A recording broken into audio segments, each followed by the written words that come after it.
When dealing with software or firmware safety functions, specifically in scenarios requiring a Category 1 controlled emergency stop, several standards and guidelines come into play.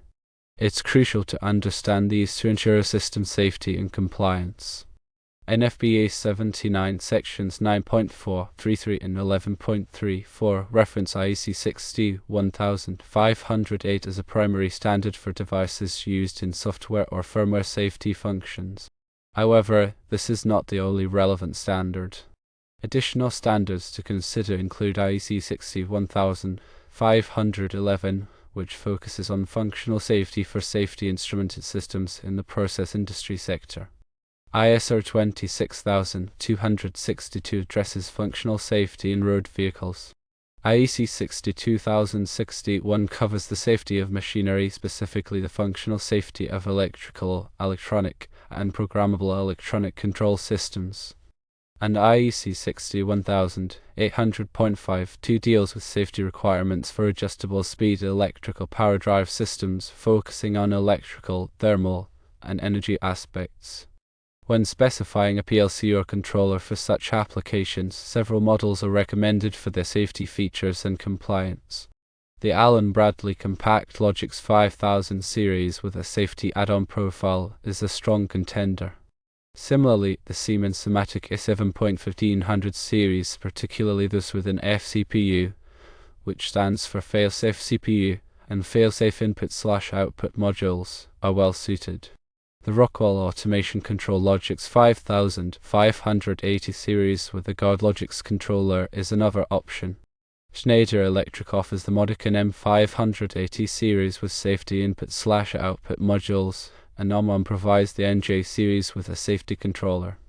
Implementing a backup emergency stop system using a time delay relay adds an extra layer of safety. NFPA 79 Section 9.4.3 emphasizes that an emergency stop device must operate independently of the software or firmware. NFPA 70E Section 130.3b2 further states that emergency control devices should have a backup method of operation to ensure functionality in case of a malfunction. Therefore, using a time delay relay as a backup emergency stop device is permissible, provided it meets certain requirements. Firstly, the relay must be listed under a UL94 or an equivalent standard. Secondly, the delay time must be long enough for the controlled stop to complete, plus a safety margin to account for unforeseen circumstances. Thirdly, the relay's operation must be independent of the software or firmware controlling the primary emergency stop function. Finally, the backup system should trigger a Category 0 emergency stop, which immediately removes power from the machine. It's vital to remember that a system requiring a controlled emergency stop must adhere to all relevant codes and standards. Prioritizing safety and minimizing risks is paramount in such applications. Considering the functional safety standards IEC 61508, IEC 61511, ISO 26262, IEC 62061, and IEC 61800.52 during the design phase is crucial. Selecting a PLC or controller specifically designed for safety applications, such as the Allen Bradley Compact Logix 5000, Siemens Simatic S7.1500, Rockwell Automation Control Logix 5580, Schneider Electric Modican M580, or Omron NJ series, provides a solid foundation. Implementing a backup emergency stop system with a UL94 listed time delay relay that operates independently and initiates a Category 0 stop adds an essential layer of redundancy. Always consult with qualified safety professionals and conduct thorough risk assessments to ensure the chosen control system meets the specific needs and hazards of the application. Regular testing and maintenance of all safety-related components are equally important to verify continued reliable operation. In the context of functional safety, understanding safety integrity levels, or SILs, is paramount. SIL define the required probability of failure on demand for a safety function. IEC 61508 defines 4 SIL levels, with SIL 4 being the most stringent and SIL 1 being the least. The higher the SIL level, the more rigorous the design, testing, and validation requirements. When selecting a PLC or controller for a safety function, ensure that it is certified to the appropriate SIL level for the application. This certification provides assurance that the device meets the necessary performance and reliability requirements. Similarly, any safety-related sensors, actuators, and other components in the system should also be SIL certified. The overall SIL of a safety function is determined by the weakest link in the chain, so it is important to ensure that all components meet or exceed the required SIL level. In addition to SIL certification, consider the architecture of the safety function. Redundant architectures such as dual-channel or triple modular redundant systems can significantly improve the reliability and availability of the safety function. These architectures use multiple independent components to perform the same function so that if one component fails, the others can take over. Redundant architectures are particularly important for high SIL applications where the consequences of a failure are severe. Another important consideration is the software used to implement the safety function. Safety-related software must be developed and validated according to strict guidelines to ensure that it is free from errors and operates as intended. IEC 61508 provides detailed requirements for the development and validation of safety-related software, including the use of formal methods, code reviews, and rigorous testing. It is also important to consider the security of the safety function. Safety-related systems are increasingly vulnerable to cyber attacks, which could compromise their functionality and lead to hazardous situations. Implement appropriate security measures, such as firewalls, intrusion detection systems, and access controls to protect the safety function from unauthorized access and modification. Regular security audits and penetration testing can help to identify and address potential vulnerabilities. Proper documentation is essential for safety-related systems. All aspects of the safety function, including the design, implementation, validation, and maintenance, should be thoroughly documented. This documentation is necessary for demonstrating compliance with safety standards and for ensuring that the safety function can be maintained and modified safely over its lifetime. The documentation should include a hazard and risk assessment, a safety requirement specification, a design description, a validation plan, and a maintenance manual. Training is also crucial for the safe operation of safety-related systems. All personnel involved in the design, installation, operation, and maintenance of the system should be properly trained on the relevant safety standards, procedures, and equipment. This training should include both theoretical knowledge and practical exercises. Regular refresher training is also important to ensure that personnel stay up to date on the latest safety information. Finally, it is important to establish a safety culture within the organization. This means creating an environment where safety is valued and prioritized at all levels. Employees should be encouraged to report safety concerns without fear of reprisal, and management should take prompt and effective action to address these concerns. A strong safety culture is essential for preventing accidents and ensuring the long-term safety of the system. Let's delve a bit more into the specifics of time delay relays as backup emergency stop mechanisms. As previously mentioned, adherence to UL 94 or equivalent flammability standards is paramount. This standard assesses the material's ability to resist ignition and flame propagation, crucial in preventing fire hazards within an electrical control system. Selecting a relay with a high flammability rating minimizes the risk of fire spreading in the event of an electrical fault. Beyond flammability, consider the relay's electrical ratings. Verify that the voltage and current ratings of the relay are adequate for the intended application. Overloading a relay can lead to premature failure and potentially create a hazardous situation. Check the relay's contact configuration to ensure it aligns with the emergency stop circuit requirements. Common configurations include normally open, normally closed, or a combination of both. The chosen configuration must ensure that the emergency stop circuit is reliably interrupted when the relay is activated. The time delay setting of the relay is a critical parameter. This delay must be carefully calculated to allow for the controlled stop sequence to complete, plus a safety margin to account for variations in process conditions or equipment response times. Too short a delay could prematurely trigger the backup stop, disrupting the process unnecessarily.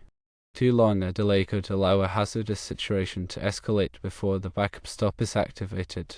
The accuracy and repeatability of the time delay are also important considerations. Look for relays with a high degree of accuracy and repeatability to ensure consistent performance over time. Variations in the delay time can compromise the effectiveness of the backup emergency stop function. Consider the environmental conditions in which the relay will be operating. Temperature, humidity, vibration, and exposure to corrosive substances can all affect the relay's performance and longevity. Select a relay that is specifically designed to withstand the anticipated environmental conditions. Relays with sealed enclosures or conformal coatings offer increased protection against harsh environments. The reliability of the relay is a key factor in its suitability for safety-critical applications. Look for relays with a proven track record of reliability and a long service life. Consider the manufacturer's reputation and the availability of technical support and documentation. Regularly inspect and test the time delay relay to ensure it is functioning correctly. Testing should include verifying the accuracy of the time delay, the proper operation of the contacts, and the absence of any signs of damage or degradation. Replace the relay if any issues are detected. Now let's expand on the concept of independence between the primary control system and the backup emergency stop. This independence is crucial to prevent a single point of failure from disabling both the primary and backup systems. The time delay relay should be powered by a separate power source from the primary control system. This prevents a power failure in the primary system from also disabling the backup stop. The wiring for the time delay relay should be physically separate from the wiring for the primary control system. This minimizes the risk of a wiring fault affecting both systems. The time delay relay should be located in a different enclosure from the primary control system. This provides physical separation and reduces the risk of damage to both systems in the event of an accident. The emergency stop push buttons or other activation devices should be wired directly to the time delay relay, bypassing the primary control system. This ensures that the backup stop can be activated even if the primary system is completely disabled. The Category 0 emergency stop initiated by the time delay relay should remove power from all relevant equipment, including the primary control system. This ensures that the equipment is brought to a safe state regardless of the status of the primary system. This physical separation is not always feasible, especially when upgrading older machinery. In these situations, proper shielding and grounding can significantly reduce the risk of electrical interference. Implement robust surge protection measures to prevent voltage spikes from damaging both the primary and backup systems. Surge suppressors should be installed on all power and signal lines entering and exiting the control panels. Perform regular functional tests of the backup emergency stop system to verify its independence from the primary control system. Simulate failures in the primary system and verify that the backup system activates correctly. Document all design decisions, installation procedures, and testing results related to the backup emergency stop system. This documentation is essential for demonstrating compliance with safety standards and for facilitating future maintenance and modifications. Remember that a well-designed and implemented backup emergency stop system can significantly enhance the safety of a machine or process. By following these guidelines, you can ensure that the backup system is reliable, independent, and effective in preventing accidents. We should further discuss the requirements for programmable logic controllers used for safety applications. PLC designed for safety applications, often referred to as safety PLC, incorporates specific hardware and software features to ensure reliable and predictable operation in safety-critical scenarios. These features are designed to detect and respond to faults that could compromise the safety function. Redundant processors and memory are common in safety PLC. These redundant components continuously monitor each other for errors. If a discrepancy is detected, the PLC will enter a safe state, such as shutting down the outputs. Diagnostic functions are also essential. Safety PLC incorporate extensive diagnostic capabilities to detect internal and external faults. These diagnostics can monitor parameters such as voltage levels, communication errors, and sensor integrity. If a fault is detected, the PLC will generate an alarm and take appropriate action, such as shutting down the outputs. Diverse software is often employed. The software in a safety PLC is typically developed using diverse programming techniques to minimize the risk of common mode failures. This means that different teams may develop independent versions of the software, which are then compared and verified to ensure that they produce the same results. Limited programming languages are available in safety PLC. Safety PLC often restrict the use of certain programming languages or features that are considered to be less reliable or more prone to errors.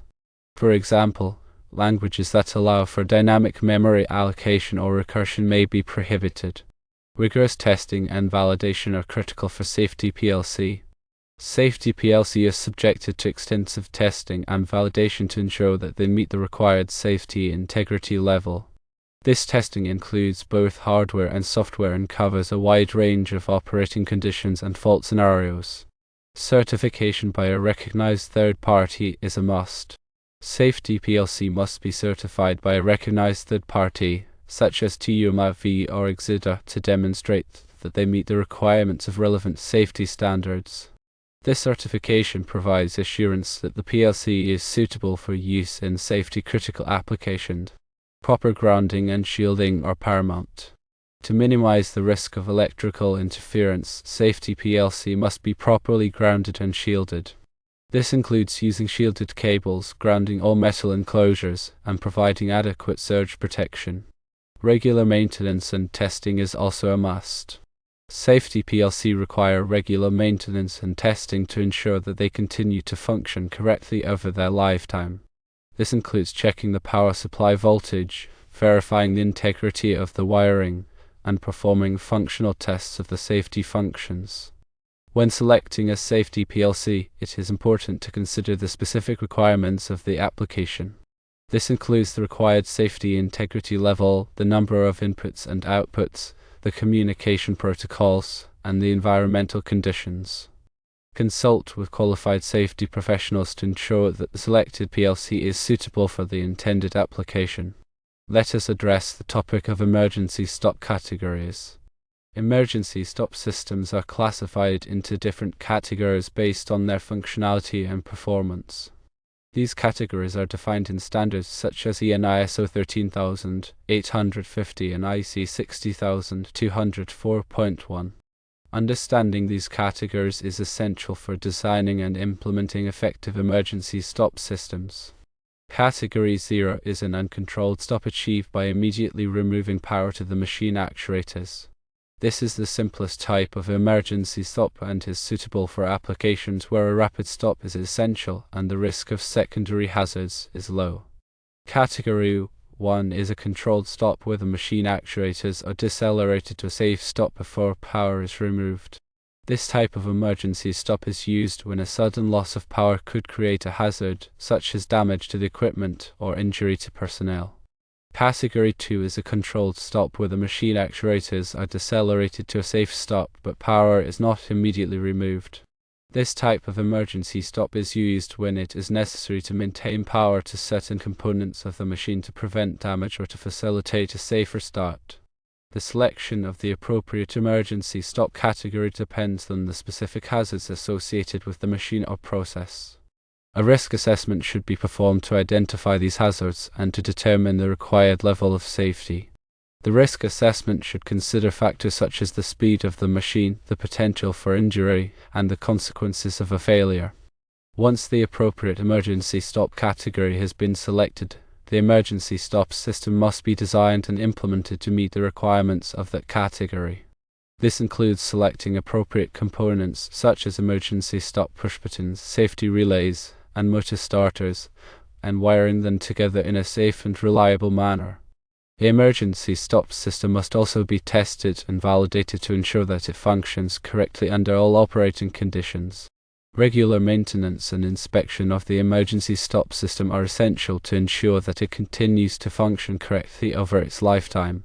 This includes checking the emergency stop push buttons, verifying the integrity of the wiring, and performing functional tests of the emergency stop functions. Any faults or defects must be corrected promptly. The emergency stop system should be clearly labeled and documented.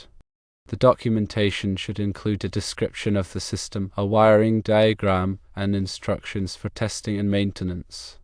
Personnel who operate or maintain the machine must be trained on the proper use of the emergency stop system.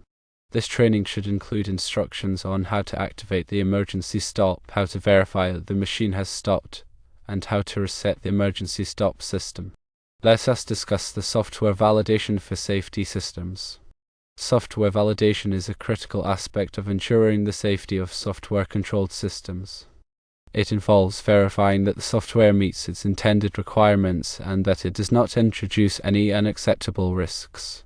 Software validation is typically performed through a combination of testing, analysis, and inspection.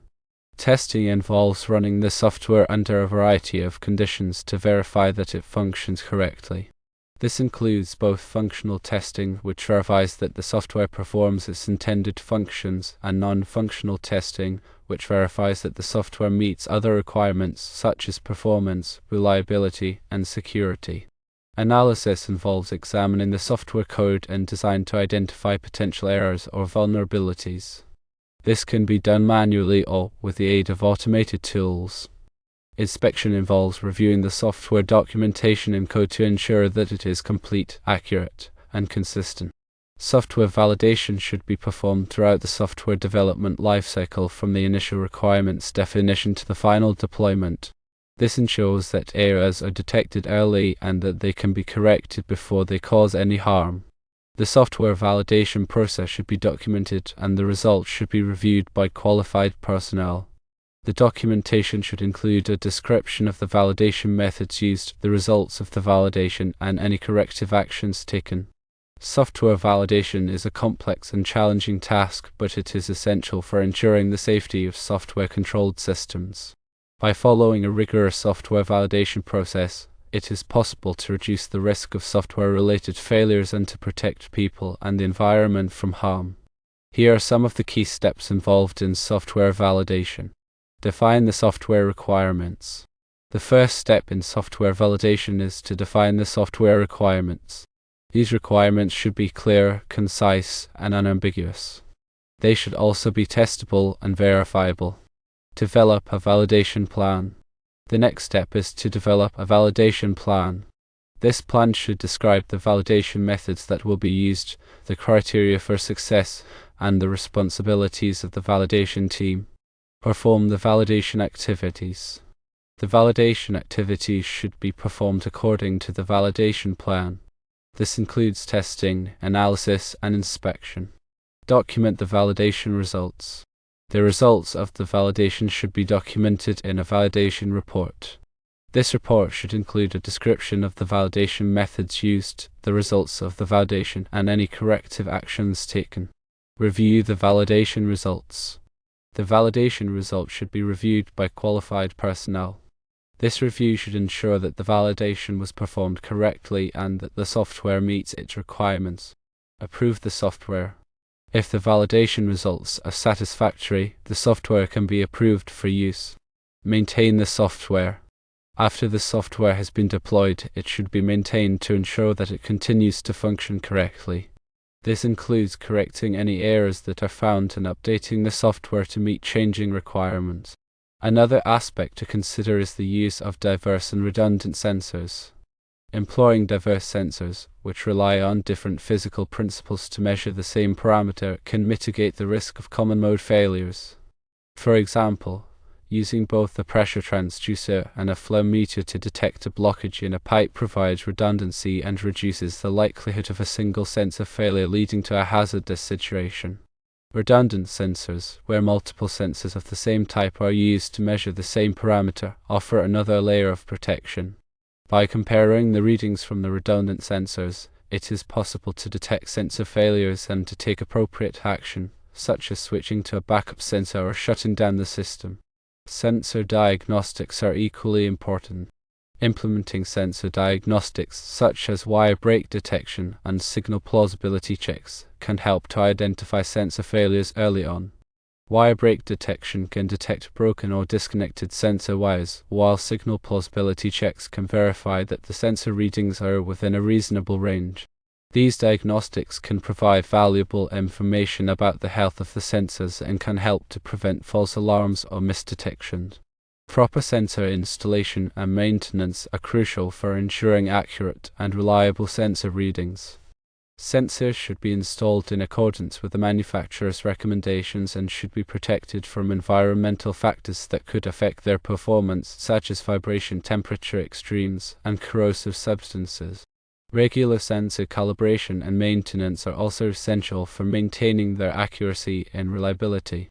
Consider the potential for sensor drift over time. Sensor drift, which is a gradual change in sensor output over time, can lead to inaccurate readings and can compromise the safety function. Implement measures to compensate for sensor drift, such as periodic sensor calibration or the use of self-calibrating sensors. When selecting sensors for safety applications, choose sensors that are specifically designed for safety-critical applications. These sensors typically have higher accuracy, reliability, and diagnostic capabilities than standard sensors. They are also often certified to meet relevant safety standards.